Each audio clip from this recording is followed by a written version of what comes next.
Assalamualaikum warahmatullahi wabarakatuh. Bismillahirrahmanirrahim. Alhamdulillahirabbil hamdan katsiran tayyiban mubarakan fi hamdan yuafi ni'amah wa yukafi'u mazidahu ya rabbana lakal hamd kama yanbaghi li jalali wajhikal karim azim sultani wa salatu wassalamu ala sayyidina wa habibina wa syafi'ina maulana Muhammad wa ala alihi wa sahbihi wasallam tasliman katsiran bi rahmatika rahimin ya rabbal alamin arhamna bi rahmatika wasi'ah wa afina wa afana wa ala ta'atika wa syukri ba'inna. Alhamdulillah, para jemaah kekasih Allah, jemaah salat subuh Masjid An-Nur lingkungan 8 dalam lidah. Mudah-mudahan kita selalu terberkati dengan rumah Allah. Tandanya kita merdeka ya. Tandanya kita merdeka dari kungkungan hawa nafsu, dari pengaruh iblis, dari pengaruh harta, dari pengaruh keduniaan, dari pengaruh manusia. Alhamdulillah, selawat dan iring salam ke atas Rasulullah SAW yang berusaha kerja keras, banting tulang, bertungkus lumus kata orang Semenanjung, untuk menyelamatkan manusia, membebaskan manusia daripada penyembahan selain Allah, daripada ubudiyah kepada selain Allah. Iyyaka na'budu wa iyyaka nasta'in. Insyaallah sorotan ringkas tazkirah subuh dikaitkan dengan khutbah kemarin dan nota yang diakhirkan 3 hari yang lalu tentang kisah hamba sahaya ataupun hamba abdi ataupun budak ataupun pembantu rumah yang membuktikan dirinya bebas dari pengaruh nafsu. Kemarin di antara nas yang diangkat dalam khutbah Jumat, raja'na minal jihadil asghar ila jihadil akbar. Hadis Nabi yang selalu disebut-sebut. Sewaktu Nabi pulang dari perang Badar yang berlaku bulan Ramadan, yang sahabat merasakan kesusahan perang dalam bulan Ramadan musim panas, kata Nabi itu jihad kecil baru itu. Ada lagi jihad besar, lebih besar dari jihad perang bersenjata, perang fisik, yaitu jihad melawan nafsu. Kalau orang itu berhasil melawan nafsunya, penuh masjid ini. Seperti mana penuhnya masjid zaman Nabi Muhammad SAW. Yang tak datang dapat dihitung dengan jari, dipanggil namanya, disebut-sebut namanya, supaya besoknya jangan tak datang lagi. Subhanallah. Kemudian di antara nas yang diangkat juga kemarin ayat dalam surah Al-Jasiyah, afara'aita man ittakhadha ilahahu hawah. Ayat ini kalau kita ingin bebas dari pengaruh hawa nafsu, perlu kita semak ini. Afara'aita man ittakhadha ilahahu hawah. Tidakkah Anda lihat, Anda perhatikan, orang yang menjadikan nafsu jadi Tuhannya. Perhatikanlah manusia itu. Yang menyembah nafsu, yang diperkuda nafsu, yang dimonopoli nafsu. Karena yang memonopoli manusia itu selain nafsu, ada lagi syaitan. Allah ta'budu syaitan dalam surah Yasin. Ada lagi yang menyembah harta. Dalam hadis ta'isa abdul dinar, celakalah. Itu doa Nabi. Nabi mendoakan orang yang menyembah harta. Ta'isa, celaka itu orangnya. Doa Nabi ya. Orang hanya memikirkan harta saja. Itu kebanyakan. Ke sawah, ke ladang, ke kantor, ke masjid tak perlu. Majlis ilmu jangan dibilang. Yang penting duit. Epeng. Nabi menyumpah orang yang menyembah harta. Ta'is, celaka katanya. Ta'is abdul dinar. Celaka orang menyembah dinar dan dirham itu katanya. Na'udzubillah. Jadi kita kena baca hadis juga ya. Di samping nafsu, ada menyembah harta, menyembah keduniaan, menyembah makhluk. Subhanallah. Kalau kepada bosnya di kantor, takutnya bukan main. Kepada atasannya, takutnya bukan main. Seakan-akan atasannya itulah yang dia sembah pada realitasnya. Tapi pada hakikatnya, pada lisannya tidak berani mengatakan seperti itu. Tidak berani mengatakan yang dia menyembah manusia. Tapi kenyataan hidupnya, ke kantor tidak mau telat. Panggilan Allah, jarang tak telat. Atau tidak diindahkan sama sekali. Na'udzubillah. Na'udzubillah. Summa na'udzubillah. Nanti orang yang menyembah bosnya di akhirat akan dihadapkan kepada Allah. Banyak ayat Al-Quran yang bawahi bapaklah dulu, gara-gara bapaklah dulu katanya. Banyak ayat Al-Quran orang yang di dunia menyembah manusia, tunduk patuh kepada manusia, tidak tunduk kepada Allah. Nanti di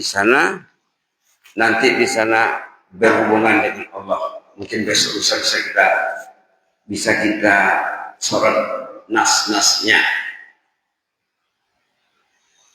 Baiklah. Itulah tadi ayat surah Jasiyah. Afara'aita man ittakhadha ilahahu hawa. Tidakkah Anda perhatikan orang yang menyembah nafsunya? Wa adallahu lahu ilmi. Allah tahu dia sesat. Allah tidak peduli dia. Allah tidak urus dia. Malah wa khatama ala sam'i, pendengarannya diblokir. Tidak mau mendengar yang baik. Wa qalbi, hatinya ditutup. Khatama Allah ala qulubihim, dalam awal Baqarah. Orang yang tunduk kepada nafsu, pendengarannya didinding, dihijab, hatinya ditutup. Wajah ala basarihi syahwah, pandangan matanya dihalangi, tidak bisa melihat yang baik. Yang baik tak nampak baik, yang tak baik nampak baik. 3 risiko besar orang yang tunduk kepada nafsunya: masalah pendengaran, masalah qalb, masalah penglihatan. Faman yahdihi min ba'dillah. Kelanjutan ayatnya, siapa lagi akan membimbingnya selain Allah? Kalau Allah telah halangi 3 fasilitas besar tadi, pendengarannya, hati, dan penglihatannya tidak berfungsi, siapa lagi yang akan membantunya? Afala tatadzakkarun. Kenapa kamu tidak berpikir? Afala tatadzakkarun. Kenapa kamu tidak pikirkan ini? Subhanallah. Subhanallah. Perlu kita perhatikan ya, ayat 23 surah Al-Jasiyah halaman 501. 3 risiko besar orang yang tunduk kepada nafsunya. Itulah kita meminta kepada Allah agar kita dibantu Allah untuk tidur tepat waktu, bangun tepat waktu, ke masjid tepat waktu, memegang Quran tepat waktu, salat tepat waktu. Kalau boleh tahajud juga tepat waktu, duhanya jangan tercicir dan lain juga. Subhanallah. Subhanallah. Kemudian di antara nas yang disorot dalam khutbah Jumat, hadis yang selalu disebut oleh Ustaz kita, al-qais man dana nafsah wa amila lima ba'dal maut. Al-qais man dana nafsah, orang yang pintar, yang bijak, yang mau menundukkan nafsunya hingga dibetulkannya nafsunya. Nafsu tidak dibetulkan. Nafsu nak tidur, bangun. Nafsu nak bangun jam 12, tidur. Nafsu nak tidur jam 4, bangun. Nafsu mau bangun jam 11, tengah 12, jam 12, tidur. Jangan nafsu nak bangun,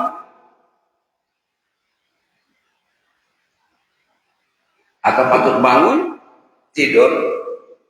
Patut tidur bangun, kalah nanti. Patut tidur jam 11, anak-anak, istri patut tidur jam 11, tidurlah. Jangan lagi berinteraksi dengan media kenafsuan. Media kenafsuan. Media kesyaitanan.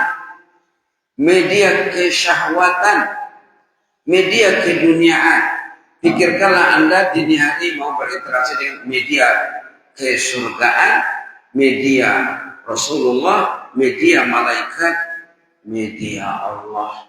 Ihdinas siratal mustaqim. Mesti dipikirkan saat kita bersama Al-Quran. Kalau Quran tidak ada dalam kehidupannya, dia khawatiri dia masih tunduk kepada nafsunya. Nah, kenapa media elektronik, kecuali ada Quran di dalamnya? Nah, sekarang sudah canggih ya. Dalam media elektronik ada Quran. Kenapa media elektronik yang kosong dari Quran bisa kita berinteraksi? Quran yang jelas menjamin keselamatan kita secara fisik, secara roh, secara kehidupan, secara semua aspek kehidupan bisa diurus dengan Al-Quran. Kenapa kita tidak ada masa untuk bersama Al-Quran? Tadi dalam ayat Quran yang dibaca surah Ibrahim, Quran ini litukhrijan nasa minadh dhulumati ilan nur, untuk mengeluarkan manusia dari kehidupan yang gelap. Al-dhulumat litukhrijan nasa minadh dhulumat, ayat 1 ya, surah Ibrahim halaman 255. Quran ini untuk mengeluarkan manusia dari suasana yang gelap berlapis-lapis. Zulumatnya jamak. Nah, kalau kita pelajari gaya bahasa Al-Quran, sastra Al-Quran, al-zulumat jamak.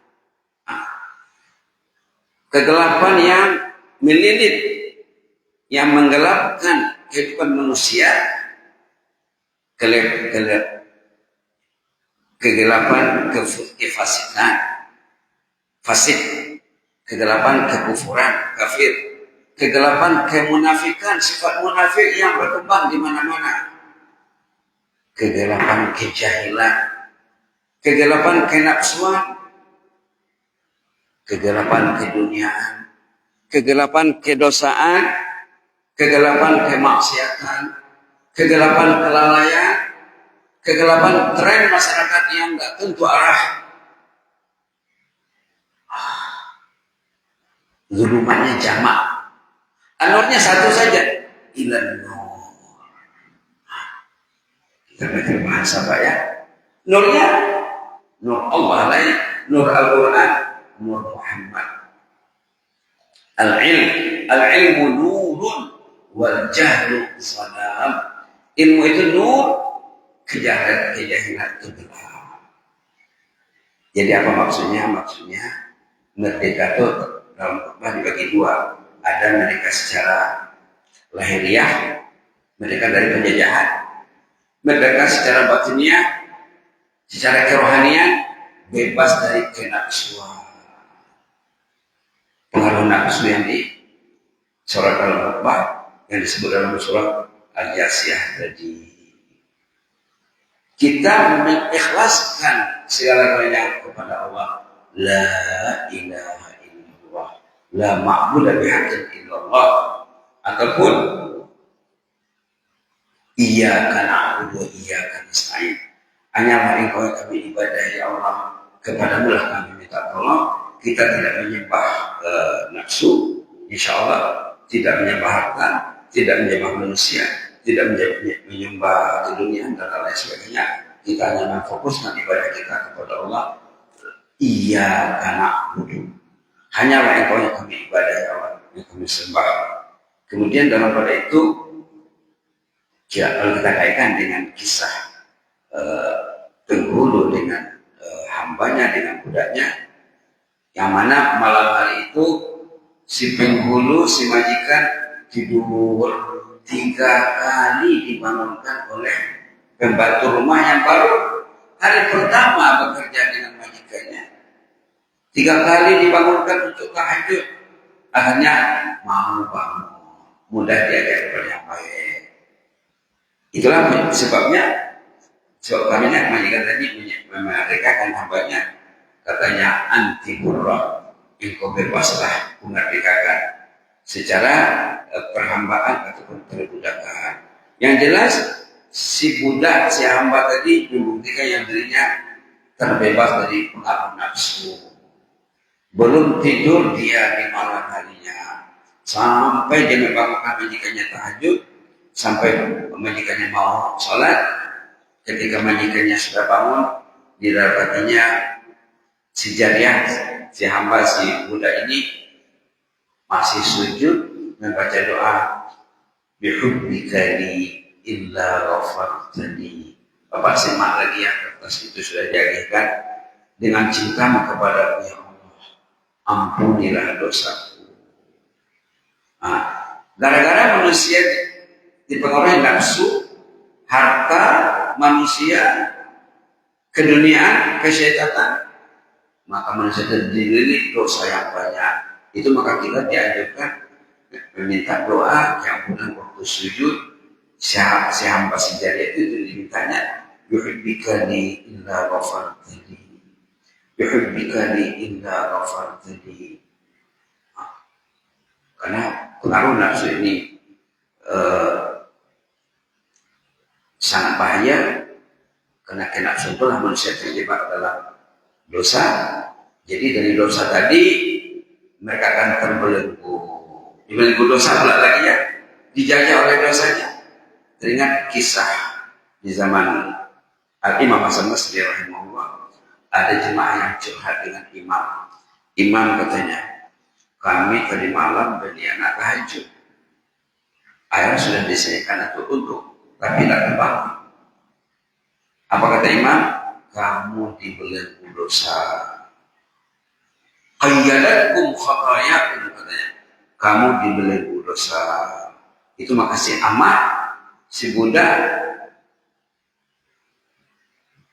yang sholat membaca di dalam sujudnya, bihubbika li illa ghafartani. Tapi dalam hadis ada doa khusus yang diajarkan Nabi dalam hadis Sahih Muslim, Allahumma ighfir li dzambi kullahu dikkahu wa jillahu wa awwalahu wa akhirahu wa alaniyatahu wa sirrahu. Ya Allah, ampunilah dosaku yang kecil dan yang besar, yang awal dan yang akhir, yang terang dan tersembunyi. Lengkap dalam hadis Pak ya. Kalau kita mau baca doa dalam hadis lagi bagus. Kalau kita ikutkan apa yang dibaca oleh dalam kisah solihin solihat yang kita kemukakan, tidak apa juga. Bihubbika li illa ghafartani. Mudah-mudahan bermanfaat. Mudah-mudahan besok kita lanjutkan lagi tambahnya, akan kita kaitkan dengan sorotan sebelumnya.